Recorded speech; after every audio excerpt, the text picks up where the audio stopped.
여러분 안녕하세요. 모고모고입니다.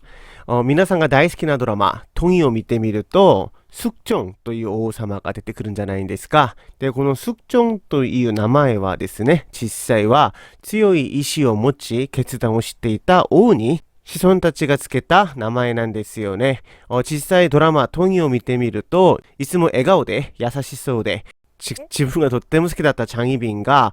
死ぬしかない時に誰より悲しく泣いていた王のイメージの王として、ちょっと名前がふさわしくないような気もしないわけではないんですけれども、今日はこのスクチョンに関して少し覗いてみたいと思います。朝鮮王朝の中で一番王権が強かった王は誰でしょう？初代の王、イ・ソンゲでしょうか？または三代の王、イ・バンウォンでしょうか？それとも韓国人に大王と呼ばれているセジョン大王でしょうか？で、または自分の家族まで残酷に殺して王になったセジョでしょうか。じゃあ、一旦まずこれから考えてみましょう。じゃあ、その前に朝鮮という国を考えてみましょうか。朝鮮という国はですね、基本的には儒教の国なんです。いずれかこの儒教の話もしたいと思いますけれども、とにかく中国の儒教の影響を受けていて、とても礼儀とか上下関係が厳しかった国だったんですね。で、朝鮮自体が高麗が潰れるときに王に権力が集中されていることに文句を持っていた、貴族たちによって建てられた国なので、王より基本的には家臣中心の国でしたね。そして先の儒教とつながるんですけれども、基本的に王は長男が基本ですね。長男が基本的に王になる資格を持っていますね。じゃあ一旦これが簡単な朝鮮の説明で、じゃあこれに基づいて先の話に戻ってみましょう。じゃあ初代王のイ・ソンゲは一旦基本的に初代王ではありますが、年齢が高かったのも基本的にありますし、そして一旦まずクーデターで王になったので、その王権は実際は弱かったんですね。で、三代王のイ・バンウォンの場合は、ドラマとか見てみたら、すごく王権を行使とかしていましたが、実際クーデターで王になった子なんですよね。で、四代王のセジョン大王の場合も、実際は長男のお兄さんがちょっとあまりにも暴れてたので、後継者から外されて、その代わりに王になった三男でしたね。で、そもそも七代王のセジョンの場合もクーデターで王になったし、四代王の次男でしたね。なのでみんな、すごい王権を持ってて、国を運営はしていましたけれども、基本的には長男という名分が足りなかったので、結構家臣たちに牽制もされた王になりますね。じゃあつまり朝鮮にとっては長男というのがとっても大事なこと分かりましたか？じゃあそれで朝鮮の27名の王の中で一番王権が強かったさらに長男だった王は誰だったでしょう？実際2人います。朝鮮前期はセジョン大王の長男古代王の文正がいて、その文正の長男단종がいますね。長男だけでも結構名分もあって強いのに、長男と長男の連続というのはかなり強い王権の資格を持つことになりますね。朝鮮後期になりますと、17代王のヒョジョンの長男がヒョンジョンになって、で、このヒョンジョンの長男が今日お話しするスクチョンですよね。つまり、朝鮮前期には단종、朝鮮後期にはスクチョンがすごい名分を持っていて、すごい王権の資格のある王でした。でも、朝鮮前期の王단종の場合は、皆さんもご存知のように、叔父であった七代王の世順によって殺されますよね。それで王権も失ってしまいますよね。で、後半のスクチョンの場合はですね、こういった問題もなく46年間在位しました。で、すごい名分も持っていて王権も強かった王が46年間も王様やっていますと、家臣たちはかなり恐れていた王だそうですね。このスクチョンなんですけれども、朝鮮王朝の歴史上で自分と同じ長男と長男を持っている人が단종しかいなかったので、実際叔父によって、王から降ろされた단종を、王に復帰させることもしますね。もちろんこれも自分の王権というのを強くする策略かもしれないけれども、とにかくこれによって단종は王に戻るという名誉を取り戻すことができました。じゃあ、宿直の話をもうちょっと詳しく見てみましょう。じゃあ、일단まず、현종の長男が宿直なんですが、で、さらにですね、宿直の場合は一人息子だったんですよ。현종は側室がなかったんですね。なので、正室の一人子。で、一人息子だったんですね。なので、さらに宿直のパワーはすごかったんですよね。それと、お母さんの明尊王子もですね、実際は正統性が強い王妃でした。以前の動画で説明したと思いますが、朝鮮で王妃になるためには、官テクという選抜を受けないといけないけれども、実際それが正式に行われたのが実際少なくて、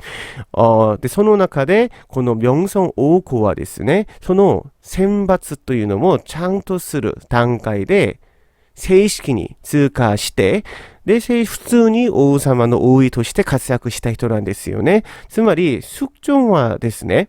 お母さんの正当性もすごかったんですよ。で、この숙종が、お父さんが숙종が若い時に亡くなるので、14歳から王になりますけれども、もちろんそれによって、お母さんの発言力とか影響がすごくなりますけれども、基本お母さんが側室出身とか、身分が低い出身だったら結構家臣たちから牽制されますが、もうお母さん自体もすごい名分を持っている強い正当性を持っている王妃だったので、숙종が若い時から強力な王権を持つことができます。つまり最初からずっと最後まで強い王権を持っていた最強の王だったんですね。なので、実際、朝鮮歴史上、家臣たちが選ぶ一番怖い王1位とも言えるぐらいすごい王でした。で、この숙종なんですけれども、性格的にはちょっと、問題があったみたいです。お母さんの明尊王子の場合はですね、実際記録上でもかなり、神経質で短気で気が強い女性として有名なんですけれども、そのお母さんの影響を受けているのか、この숙종の場合はですね、自分の家臣たちにとってもとっても怖い王だったらしいんですよ。いつも神経質で怒っていて、もうとっても怖い存在だったらしいんですよね。で、それを見ているお母さんも、私の息子だけど性格悪すぎというぐらい性格が悪かったみたいですね。ただ、今の研究者たちの分析によると、以前の動画で説明しましたが、숙종は臓器にちょっと持病があったんですよね。なので、そういったことで、ちょっと、トイレとかもあまりうまくできずみたいな感じだったらしいですよ。なので、慢性イライラ症状があったんじゃないかなと話なんですよね。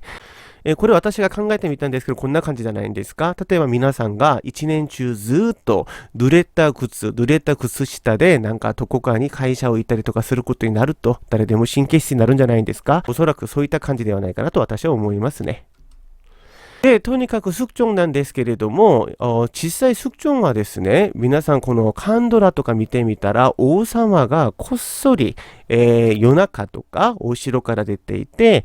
国民たちの生活をちょっと見てみるような、日本語ではお忍びと言いますが、韓国では암행と言いますね。これが実際あったのか気になるでしょう。実際この숙종はこれをかなりやった王として記録されています。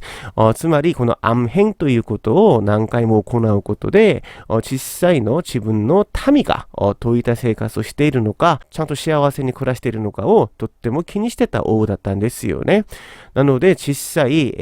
当時、民たちからの人気はすごかったようです。숙종の一番の業績といったら、대동법というのがありますね。대동법というのは、お米だけで納税をするということなんですが、当時朝鮮はですね、納税を各地域の特産物で決まりがあったんですね。なので、例えば、リンゴが特産品だった地域の人は、リンゴを税金として納税したらいいんですよね。これがパッと見たら、とてもいい政策じゃんと思うかもしれませんが、これはあくまで農産物なので、気候とか自然の変化によって、うまく収穫できる年もあれば、全然収穫できない年もあるでしょう。で、こういった場合、例えばリンゴが収穫ができなくなったとしましょう。そうしたら、この人はとにかくリンゴを納税しないといけないので、他の人からリンゴを買ってから納税しないといけないんですね。で、これで納税ができたらいいんですけど、例えばこういった場合はどうでしょう。リンゴを持っている人が普段の10倍でリンゴを買えと言った場合、このリンゴを今まで納税した人はどうしたらいいんでしょう。買ってあげるしかないんですよ。そうじゃないと、とにかくひどい罰に当たってしまいますので、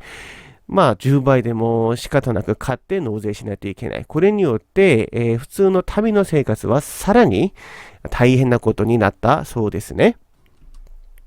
で、これを見ていたスクチョンは、税金は全部お米でという命令を下すんですよ。なので、お米はどの地域にもあった普通の産物だったので、このお米を生産してから納税したらよかったんですよね。これが대동법ですよ。なので、民からのスクチョンに対する人気はさらに高くなったそうですね。で、そして、スクチョンは経済概念の投入にすごく興味を持っていた王様なんですよ。なので、スクチョンの時に唯一の貨幣なんですが、この상평통보が普通に通用できるように努力した王なんですよね。実際、朝鮮前期はほとんど物々交換で、後期に入ってからやっと経済が発達していきますが、スクチョンから朝鮮に経済感覚を本格的に投入することによって、21代を영조の時代には、朝鮮にも経済というのが回ることになりますよね。それによって朝鮮の後期、すごく発展することになりますが、その基盤を整えたのがこのスクチョンになります。そして、日本とまたはモンゴルによる連続の戦乱で、とても混乱の時期を送っていた朝鮮に、第二の繁栄期を率いた王なんですよね。特にこのスクチョンが朝鮮の経済のために頑張ったのが中継貿易ですね。当時日本からは銀がすごく生産されていたので、朝鮮はこれを買い取って、それをまた中国に売るということで、中継貿易でかなりの金を儲けることになりますね。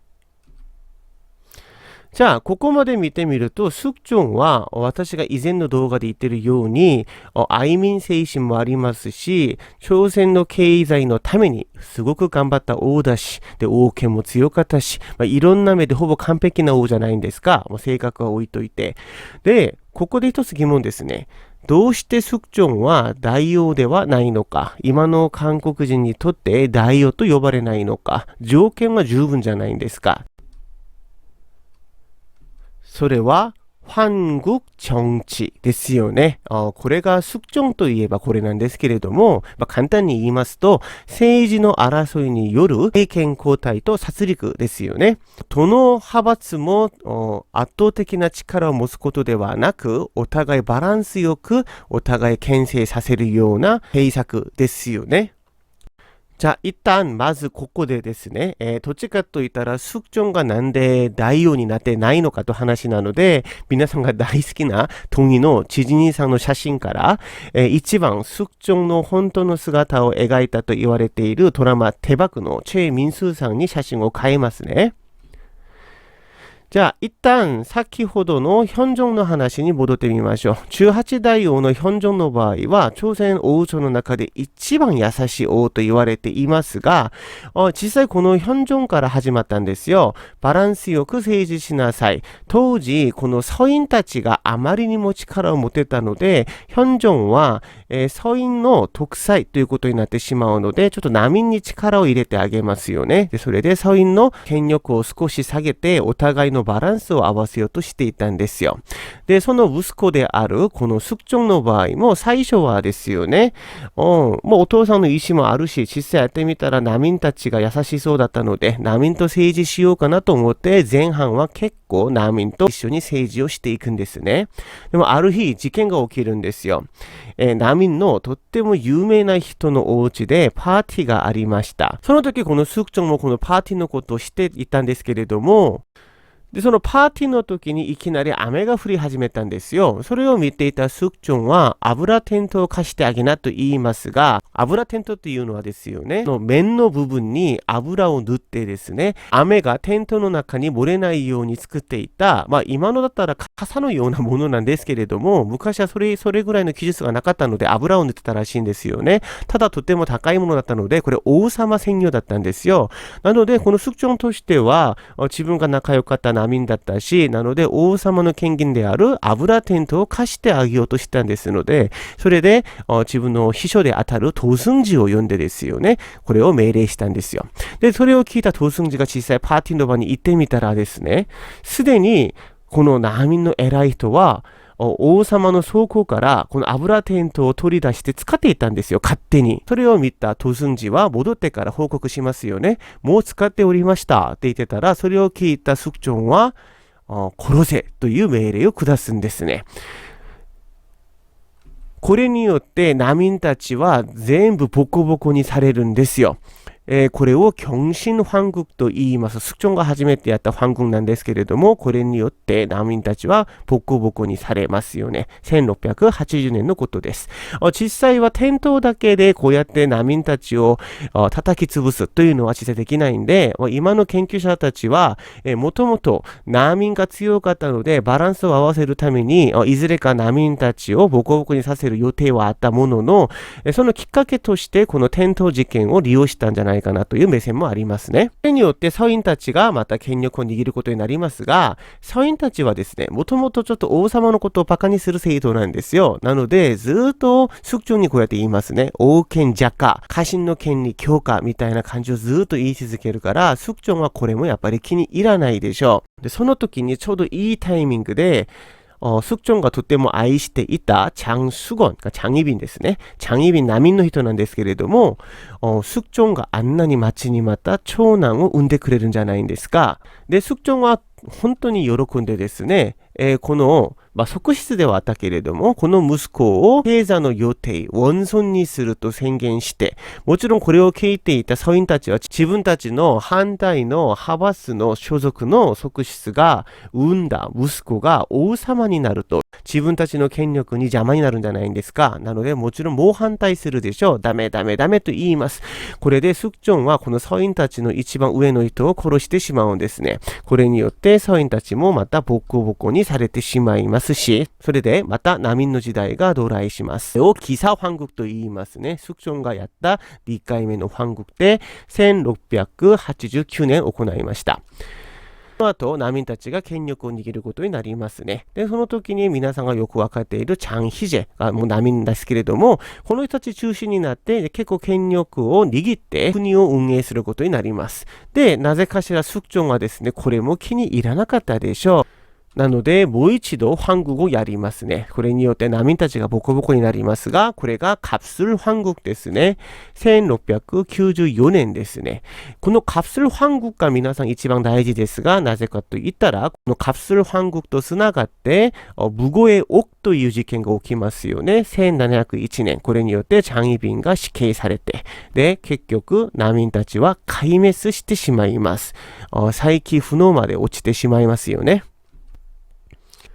で、じゃあこの後またサインたちは権力を握ることになって、難民たちの処分をどうするかによって、ドロンとか処論に分けられますけれども、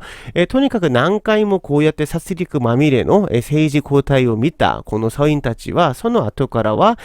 このスクチョンになかなか意見を出すことができなかったようですよね。つまりこれによってスクチョンは、もともともすごい王権でしたけれども、それをさらにすごくすることには成功しますね。じゃあ、つまり、スクチョンの場合は、황국を3回しました。경신 황국、기사 황국、そして갑술 황국。これを見てみると、下に紫色の数字がありますが、この数字がですよね、殺された政治行為官僚の数なんですよね。これ皆さん、この황국の時に殺した全ての人ではないんですよ。とっても有名な政治家だけでもこんなに殺したんですよ。その下に関わる人ももちろん言うまでもないでしょう。つまり、スクチョンはですね、かなり殺戮まみれの政治をやっていた人なんですよね。これによって、王権は強くなりますけれども、圧倒的な王権だと思いますね。で、ただ、家臣たちにとっては恐怖政治だったんですね。なので、スクチョンはまとめてみると、国民たちには人気があって、家臣たちにはすごく恐れられた王としても言えるんですね。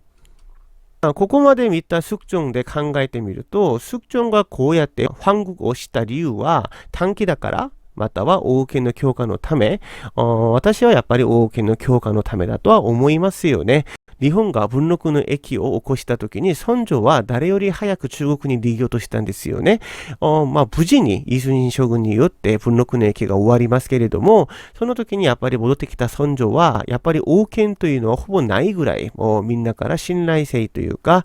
尊敬心を失ってしまいますよね。でその後、광해군言うまでもないし、광해군も結局クーデターによって院長に、王権を譲ってしまいますが、その院長はまたモンゴルの侵略によって、戦最後の屈辱というのも経験しますよね。でその後ずーっと弱くなっていた王権を、このスクチョンは強くさせるために頑張ったと思います。じゃあ、そうしたら最後の疑問ですね。スクチョンは、皇軍の中で彼女たちをやむを得ず巻き込んでたのか、意図的に利用していたのか、これが本当にミステリーなんですよ。スクチョンは本当にチャンヒビン、イニョンハンを동이が好きだったけれども、政治の流れによって仕方なくやむを得ず犠牲にしたのか、ただ、本当にそもそも愛なんかはせずに、政治のために演劇をしていたのか、それが本当にミステリーなんですよね。で、例えば本当にスクチョンが彼女たちが好きだとしたら、やっぱり廃棄されたイニョンワン民氏をやっぱりお城にいきなり呼び戻したのは、本当に愛していたんですけれども、政治のために仕方なく少し離れていて、最後はお城に呼び戻したんでしょうか。で、例えば、お城から追い出されたチェスピン、동이の場合も実際追い出したというよりは、利用価値がなくなった僧院たちに排除されるんじゃないかなと思って、もしかして守るために追い出したんでしょうか。そして、やむを得ずに殺すしかなかったチャンヒビン、その息子をそのまま王にしてくれたのは、チャンヒビンへの最後の愛の証だったんでしょうか。私は正直わかりませんけれども、スクチョンという人を実際会ったことがないので、これが本当にミステリーなので、だからこそドラマでいろんな解釈を見るのが楽しみですよね。じゃあ今日はここまでです。実際、동이が大好きな方には少し、私が失礼なことを言ったかもしれませんけれども、私から見てみたら、スクチョンはとにかくですね、民たちにはとっても優しくて人気があった王なのは確かですね。家臣たちには怖い王だったかもしれませんが、で、実際彼女たち、チャンヒビン、イニョンワンを동이のことが好きだったのか、好きではなかったのかは本当にミステリーなので、これをずっと考えて、また今から出てくる韓国の時代劇のドラマを見てて想像するのも楽しみじゃないんでしょうか。で、今日も聞いてくれて진짜 고마워요。また新しいテーマで皆さんに伺います。여러분、안녕。